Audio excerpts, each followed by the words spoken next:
अहिले चाहिँ हामी स्ट्रिट डान्सर सिद्धार्थ छेत्री सरसँग भेट भएको छ। उहाँ सरलाई हामीले यहाँ उर्लाबारीको शुक्रबारे बजारमा भेटेका थियौँ।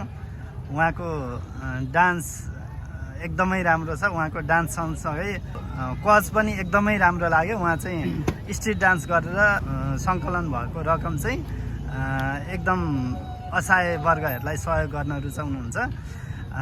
सर, हामी चाहिँ जिरो इन्भेस्टमेन्ट, शून्य लगानीमा केही गर्न सकिन्छ कि भनेर खोजी गरिराखेका छौँ।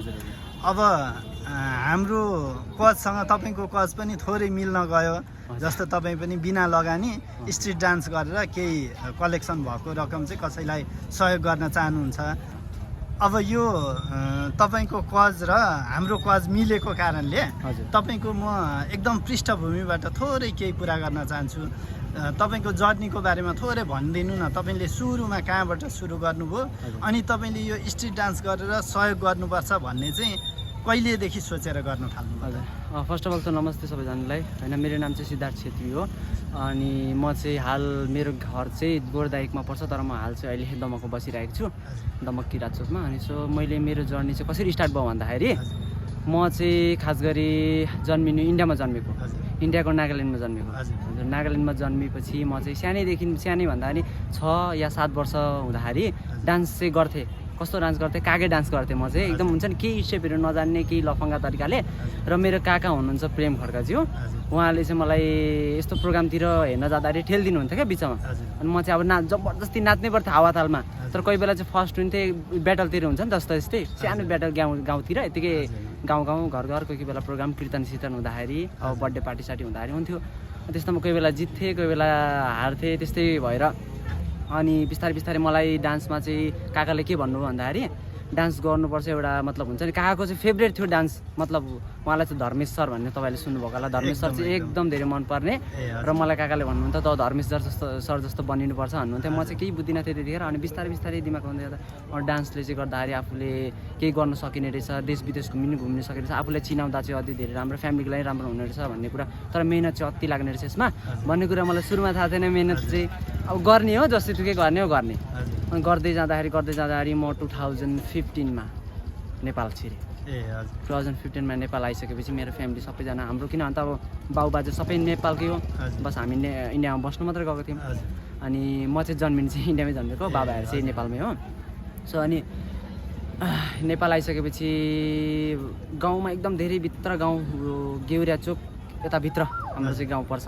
गाउँमा बस्दै त्यतिखेर अब 2015मा त डान्सहरू के भन्नु, अब नेपालमा त्यो पनि होइन एकदम चाहिँ अहिले पनि नेपालको अब अवस्था हेर्नु डान्सहरूको एकदम धेरै खतम नै भनौँ न। अलिकति रोजगार पनि पाउँदैनन्, इन्डिया जानुपर्छ डान्सको लागि मुम्बईतिर।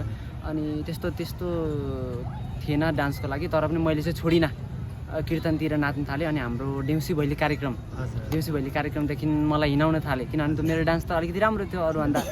अनि स्टेपहरू पनि अलिअलि आउँथ्यो। त्यस पछाडि गर्दै युट्युबदेखि हेर्नु थालेँ डान्स, अति धेरै युट्युबदेखि हेर्नु थालेँ। धर्मेश सरहरूको डान्स, रेमो डिसुजा भयो, अनि सबै राघव जुवालहरू भयो, उनीहरूको डान्सहरू हेर्नु थालिसक्यो। मलाई पनि एकदमै धेरै अब त म यही गर्छु, किनभने त अब मैले त अरू काम केही सिकिनँ, किनभने त मलाई सोसियल मिडिया चलाउनु छ, डान्सर बनिनु छ।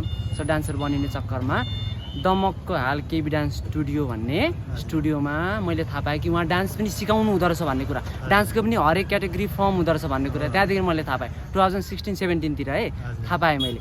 अनि त्यस पछाडि मैले चाहिँ एडमिसन नै भनौँ न, एडमिसन नै गरेँ। स्टेपहरू मलाई डान्स चाहिँ हालमा आउँथ्यो, आफै पनि सिक्थेँ, तर पनि अलिकति अरूले सिकाए जस्तो, अरूले ज्ञान दियो, टिचरहरूले ज्ञान दिए जस्तो हुँदैन। त्यही भएर मैले अब ज्ञान लिन नै डाइरेक्ट मैले स्टुडियोमा गएँ। सो अब स्टुडियोमा गइसकेपछि मैले बिस्तारै ज्ञान लिएपछि 6-7 महिनामै मैले मास्टर क्लास कम्प्लिट गरेँ क्या। डाइरेक्ट मास्टर क्लास नै कम्प्लिट गरेँ मैले। त्यस पछाडि हाल अनि कम्प्लिट गर्ने बित्तिकै मलाई चाहिँ हुन्छ नि त्यो स्टुडियो खोल्ने उत्साहित एकदम धेरै, म चाहिँ अब स्टुडियो खोलेर धेरै पैसा कमाउँछु भन्ने एकदम धेरै मनमा एकदम धेरै हुन्छ नि प्रश्नहरू मतलब निस्क्यो। अब त खोल्ने जसरी नि।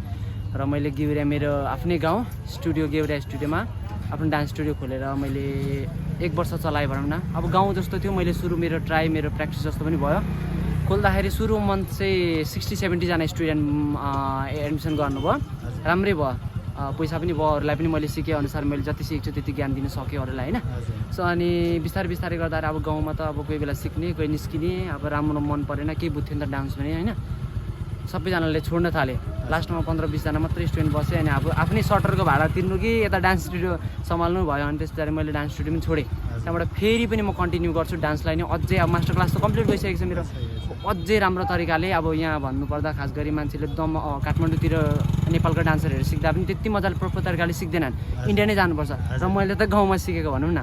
अब त्यस पछाडि फेरि मैले डान्सको जर्नी स्टार्ट गरेँ। त्यहाँबाट कन्टिन्यू भिडियोजहरू सोसियल मिडियामा मैले पहिले कम भिडियो बनाउँथेँ। त्यस पछाडि मेरो सिद्धार्थ छेत्री च्यानल भन्ने टिकटकमा आइडी रेजिस्टर गरेर इन्स्टाग्राममा पनि मेरो त्यही आइडी छ, फलो गर्न सक्नुहुन्छ तपाईँहरूले। अनि मैले चाहिँ कन्टिन्यू गरेँ फेरि डान्सलाई, कन्टिन्यू गर्दा गर्दै अनि जब 2025 को कुरा हो, अहिले हाल होइन 2025 को कुरा हो।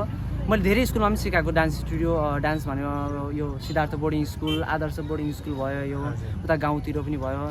अनि एकजना भाइ सिलगढीबाट आएको थियो, उसको नाम चाहिँ जिब्रेल भन्ने हो, तर उसको नाम चाहिँ सोसियल मिडियामा एलेक्स छ है, जिब्रेल नै छ। जिब्रेल अनि स्ट्रिट डान्सर अहिले चाहिँ भनेर चिन्नुहुन्छ मेरो भाइ। सो ऊ भाइ चाहिँ डान्स गर्दै आउँदाखेरि उसलाई चाहिँ मैले भेटेँ बाटोमा, डान्स गरेर जुत्ता लाउँदै थियो केटोले। मलाई चाहिँ सानैदेखि मेरो चाहिँ के इच्छा थियो भने डान्स पनि गर्छु र प्लस म पनि अनाथहरूलाई या कोही गरिब दुखीहरूलाई हेल्प गर्नुपर्छ। सबैको इच्छा हुन्छ तर सबैले गर्न सक्दैनन् के, किनभने सबैको अवस्था हुँदैन, आफूलाई नै हेर्ने अवस्था हुँदैन। र मेरो चाहिँ के भयो त्यो भाइसँग कुरा भन्दाखेरि कसरी गर्ने यो तरिकाले, कसरी स्ट्रिट डान्स गर्ने, बाहिर कसरी देखाउने, आफूलाई प्रोपर तरिकाले आफ्नो कसरी चिनाउने भन्ने कुरा त्यो भाइले मलाई अलिकति भन्यो। अनि भनेपछि मलाई पनि पहिलेको मेरो चाहनाहरू सबै मेरो फेरि जागो। त्यहाँबाट मैले भने अब म आफूलाई पनि अलिकति फ्यान फलोइङ बढाउँछु र समाजसेवी पनि गरेर, समाजसेवी गर्ने बित्तिकै यतिकै फ्यान फलोइङ त बढिहाल्छ। त्यो सबैको मतलब सबैलाई अब समाजसेवी गर्ने चाहना हुन्छ तर सबैले सक्दैनन्। र मैले चाहिँ त्यहाँदेखि मैले स्टार्ट गरेँ, दमकदेखि स्टार्ट गरेको। म चाहिँ अस्ति नै भर्खर काठमाडौँदेखि आएको। काठमाडौँमा चाहिँ के भन्दाखेरि नगरपालिकाहरूले चाहिँ हाम्रो हुन्छ नि अलिकति चोकतिर अलिक सहरतिर त्यो महानगरपालिकाभित्रमा अलिकति दिनु भएन र हामीलाई अलिकति समस्या परेकै, फ्यामिली पनि समस्या पऱ्यो, प्लस हाम्रो आर्थिक अवस्था चाहिँ धेरै पहिलेदेखि कमजोर, अहिले पनि कमजोर नै छ होइन। त्यही कमजोरीलाई नै म राम्रो बनाउनलाई नै भनेर कुद्दैछु अहिलेसम्म। र अहिले चाहिँ म खासमा यही स्ट्रिट डान्स गर्दै अरूलाई पनि हेल्प गर्दै आफूलाई पनि ट्राभल खर्च र खाने खर्च निकाल्दै म ट्राभल गर्दैछु। सो मेरो जर्नी चाहिँ यस्तै थियो। र अब के भन्नु, अब के तपाईँ आफ्नो काममा अहिले रमाइराख्दाखेरि हजुर तपाईँले एकदमै धेरै पाउनु भएको दुःख या परेशानी होइन र एकदमै खुसी लागेको क्षण पनि बताइदिनु न। हस् हुन्छ। मेरो दुःख चाहिँ एकदम भनौँ के भन्दाखेरि अब मैले चाहिँ प्लस म स्टुडियोमा हुँदाखेरि चाहिँ मेरो त मन्थली स्यालेरी आउँथ्यो। हजुर। अब यहाँ बाहिर आइसकेपछि कहिले पैसा आउने कहिले नहुने, कुन ठाउँमा डान्स गर्ने नदिने, कुन ठाउँमा हेपाए, यस्तो बजारीहरूले हुन्छ नि त्यो कसैले बुझ्नु हुँदैन क्या। धेरैभन्दा धेरै कुरो हाम्रो अहिले बजारतिर चाहिँ धेरै बुझ्नु हुँदैन, किनभने उसले चाहिँ किन यसरी गरेको, हात खुट्टा छँदैछ, यत्रो लाठे छोरा मेहनत गरेर खानु नि। त म चाहिँ उहाँहरूलाई के भन्न चाहन्छु भने जस्तै हाम्रो चाहिँ हरेक कामलाई हामीले चाहिँ सम्मान गर्नुपर्छ र त्यही सम्मान अनुसार चाहिँ मैले काम गर्दैछु। र कोही बेला हुने कोही बेला नहुने दुःख चाहिँ यही हो। र राम्रो चाहिँ के भनौँ भन्दाखेरि अब बाहिरतिर सोसियल मिडियामा पहिले धेरै एक्टिभ भएर मतलब पनि चिन्दैन थियो। अहिले चाहिँ हालमा देखिने बित्तिकै यो चाहिँ स्ट्रिट डान्सर हो, यो चाहिँ यसले चाहिँ डान्स हेल्प गर्छ, यसले चाहिँ गरिब दुखीलाई हेल्प गर्छ भन्ने कुरा सुन्दाखेरि चाहिँ कमेन्टहरू पनि राम्रो आउँदैछ, धेरै खुसी लाग्छ मलाई चाहिँ, धेरै खुसी। अरूलाई सहयोग गर्दाको खुसी हुन्छ नि, हजुर त्यो सबैलाई एकदम भित्रबाट जुन खुसी आउँछ होइन, त्यो खुसी र आफूले सुरुमा कमाएको पैसाको खुसी त्यो एकदम अनएक्सपेक्टेड हुन्छ होइन। अब तपाईँले यही स्ट्रिट डान्स गरेर कसैलाई सहयोग गर्ने नसोचेर आफ्नो व्यक्तिगत उसको लागि पनि त सोच्न सक्नुहुन्थ्यो होइन। त्यो तपाईँलाई क्लिक हुने पोइन्ट चाहिँ केही छ त? क्लिक हुने पोइन्ट मतलब मैले बुझिनँ। भन्न खोजेको तपाईँले आफ्नो लागि नगरेर म अरू कसैको लागि गर्छु भन्ने पोइन्ट चाहिँ तपाईँलाई कहाँबाट क्लिक भयो, मैले यसै गर्नुपर्छ भन्ने कुरा चाहिँ कसरी? यस्तो चाहिँ हाम्रो अब त एक त हाम्रै परिवारदेखि पनि यो भएको, किनभने हाम्रो त धेरै साँच्चै भन्नुपर्दाखेरि पहिले चाहिँ हाम्रो यस्तो थियो भन्दाखेरि परिवारमा बेलुकाको खाना पनि हामीले ठिकसे खान पाउँदैन थियौँ क्या।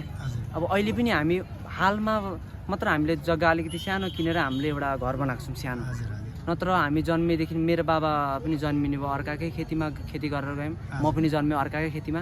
अहिले आएर हालमा चाहिँ अलिकति हाम्रो आर्थिक अवस्था अलिकति थोरै सुध्रिएको छ पनि हाम्रो सानो झुपडी छ भने बाढी आउँदाखेरि यो बर्खा हुन्छ नि एकदम पानी घरमा छिर्दिने पस्दिने आफ्नै अवस्था पनि यस्तो। र मैले चाहिँ यो कुरा के सोचेँ भन्दाखेरि यदि मैले कसैलाई सहयोग गर्न सक्छु, मैले आफू मेहनत गरेर डान्स गरेर सक्छु भने म त धेरै महान जस्तो लाग्यो क्या मलाई चाहिँ। खास गरी मलाई आफैमा लाग्छ कि किनभने उहाँलाई केही कुरा दिँदाखेरि उहाँले हाँस्नुहुन्छ नि, खुसी हुनुहुन्छ, यस्तो धेरै राम्रो लाग्छ त्यो कुरा देखेर नै। भिडियो हेर्ने पनि थाहा भयो होला, उहाँहरूले त कोहीले त भन्नुहुन्छ तपाईँ त भगवान् नै हो, तपाईँ त रियल सुपरम्यान वगेरा वगेरा भन्नुहुन्छ नि। कमेन्ट देखेर पनि खुसी लाग्छ होइन। उहाँले बुझेर कोही त नबुझेर हेट हुन्छ नि, एकदम हुन्छ नि के गरेको होला, किन बौलाको होला कमेन्ट पनि आउँछ क्या। र उहाँहरूले चाहिँ नबुझेर प्लिज बुझिदिनु होला यो कुरालाई चाहिँ। स्ट्रिट डान्सर बस्किङ भनेको एउटा काम नै हो, यसलाई चाहिँ हामीले आफूले चिनाएर अरूलाई हेल्प पनि गर्न सकिन्छ। आफूले ट्राभल खर्च म चाहिँ अहिलेको बच्चाहरूलाई के भन्छु भने नानीहरूलाई 12 सकेको नानीहरूलाई के भन्छु भने हाम्रो 10 सकेको 12 सकेको नानीहरूलाई 3 महिना छुट्टी हुन्छ नि, त्यो छुट्टीमा चाहिँ कुनै ठाउँमा आफूले इकट्ठा गरेको पैसा जम्मा गरेको पैसाले ट्राभल गर्न जाऊ। यस्तो दामी कुरा सिकिन्छ, यस्तो नयाँ कुरो। जिन्दगी कस्तो असली जिन्दगी घरमा सिकिँदैन कहिले पनि। बाहिर निस्क, धेरै टाढो नजाऊ, आफ्नो हुन्छ नि यो नेपालमै छ कि धेरै राम्रो कुराहरू सिक्नुपर्ने। हरेक देशहरू मतलब जिल्लाहरू घुमेर आफूले राम्रो कुरा, कुन जिल्लामा कस्तो नियमहरू छ, कुन जिल्लामा कसरी मतलब मान्छेहरू गरेर खाँदैछन्, सबै कुरा सिक्न सकिन्छ। र मैले यो कुराहरू ट्राभल गरेर धेरै कुरा सिकेँ कि मैले। अब म इन्डिया पनि ट्राभल गर्न आँटेको छु, सबै नेपाल पहिले सबै ट्राभल गरिसक्छु र म इन्डिया जानेछु। इन्डियामा चाहिँ मेरो खास गरी मतलब मन पनि पर्छ र मेरो जन्मस्थान पनि भयो इन्डिया, नागाल्यान्ड। र अब चाहिँ मेरो चाहिँ यहाँ भनेको म चाहिँ नेपालकै भयो, किनभने मेरो त नागरिकताहरू सबै नेपालमा, बाउबाजे सबै नेपालमै जन्मिनु भएको, म मात्रै इन्डियामा जन्मेको। र म चाहिँ नेपालकै हो खास गरी, तर जन्मभूमि चाहिँ इन्डियाकै। अब हजुरलाई मैले मेरो कोचसँग पनि थोरै जोड्न चाहेँ। हुन्छ हजुर। मेरो कोच चाहिँ 0 इन्भेस्टमेन्टमा केही गर्न सकिन्छ कि भन्ने मान्छेलाई अलिकति उत्प्रेरणा जगाउनु हो होइन। अब त्यसको लागि एउटा स्किल मेन पावर चाहिँ एकदमै आवश्यक हो। जस्तो तपाईँ स्किल मेन पावर भएको हिसाबले तपाईँले अहिले टिकटक फेसबुकमा समय बर्बाद गरिराखेको जेनेरेसनलाई के गर्न चाहिँ सल्लाह दिन चाहनुहुन्छ त? म चाहिँ के भन्छु भने हाम्रै हजुरको नाम भन्छु त, शुभ नाम? 0 इन्भेस्टमेन्ट नै भन्नु न। उहाँ 0 इन्भेस्टमेन्ट च्यानल छ उहाँको, जो उहाँ जस्तै मान्छेहरू उहाँ जस्तै हुन्छ नि च्यानल स्टार्ट गर्नुभएको। र अहिलेको जेनेरेसनको नानीहरूलाई या ठुलै मान्छे भनौँ न हरूलाई के भन्छु भने बेलुका समय हुँदाखेरि यसो स्क्रोल गर्दाखेरि टिकटक हेरिन्छ हामी, तर त्यो हेर्नु बदली हामीले यो 0 इन्भेस्टमेन्टको च्यानल गएर उहाँलाई जोडिएर एकचोटि उहाँहरूसँग 0 लगानीमा केही आफूले इन्भेस्ट मतलब नगरी आफूले केही फलिफापी गर्न सकिन्छ या केही ज्ञान सिक्न सकिन्छ भने उहाँलाई चाहिँ एकदम धेरै सम्पर्क गर्नु होला, उहाँले चाहिँ एकदम धेरै हेल्प गर्न सक्नुहुनेछ। उहाँकै च्यानलले 0 इन्भेस्टमेन्ट है, 0 इन्भेस्टमेन्ट हो। सो म चाहिँ त्यही भन्न चाहन्छु, अहिलेको हालमा चाहिँ आफूले केही गर्न सकिएन भने, केही गरेन भने भोलि पर्सि दिएर एकदमै धेरै दुःख पाउनेछ। जाने भने कि यही हो, सिधै यही हो, कि त स्टुडेन्ट भिसा, कि त वर्किङ, कि त खाडी, कि त युरोप, यही हो। अब अलिकति धनी हुने जग्गा जमिन हुनेहरूले त अमेरिका अस्ट्रेलिया जानुहुन्छ, त्यो पनि अहिले त अलिकति अप्ठ्यारै छ, किनभने इङ्ग्लिस प्रपर तरिकाले बोल्नु पऱ्यो, पढाइ लेखाइ एकदम खतरा हुनु पऱ्यो। र हेर्नुहोस् म लगभग 8-9 वर्ष भयो डान्स सिकाएको, र म पनि अहिलेसम्म म माटोमै छु। साँच्चै भन्नुपर्दा यो माटोदेखि चाहिँ हामी कहिले आफ्नो भूमिलाई पनि माया गरिन्छ होइन, माटोदेखि कहीँ गइँदैन। र पछिको जिन्दगी आफूले राम्रो गर्नको लागि अहिलेदेखि नै 16, 17, 14, 15 वर्षदेखि नै हामीले केही कुरा सिकियो, केही कुरा जानियो, केही हामीले अहिलेदेखि नै प्लान गर्न सक्यो भने एकदम पहिलेको लागि पछिको लागि चाहिँ एकदम। अहिले समय यस्तो छ भने अहिले 2025मा छ भने 2030-35 तिर चाहिँ कस्तो हुनेछ तपाईँहरू आफै अन्दाजा लाउनु होला, आफै इमेजिनेसन गर्नु होला। सो उहाँको 0 इन्भेस्टमेन्ट च्यानल सबैजनाले एकचोटि गरी हेरिदिनु होला। सो मेरो दर्शक जतिजना हुन्छ, मलाई जतिजनाले माया गर्नुहुन्छ है, सबैजनाले उहाँको च्यानल एकचोटि फलो गर्नु होला, उहाँसँग जोडिनु होला, केही कुरा सिक्नु होला तपाईँहरूले, उहाँसँग एकदम धेरै राम्रो हुनुहुन्छ। ल हजुरलाई भेटेर धेरै धन्यवाद होइन। फेरि पनि एकचोटि हजुरलाई के भन्न चाहन्छु भने हजुरको कला एकदमै राम्रो, हजुरको कोच एकदमै राम्रो। अहिले यो भिडियो हेरिराख्ने सम्पूर्ण दर्शकलाई के भन्न चाहन्छु भने कम्तीमा आफ्नो लागि गर्नुहोस्, आफ्नो लागि गर्दा गर्दै केही सक्नुहुन्छ भने अरूलाई पनि सहयोग गर्नुहोस्। सबैजनालाई धेरै धेरै धन्यवाद।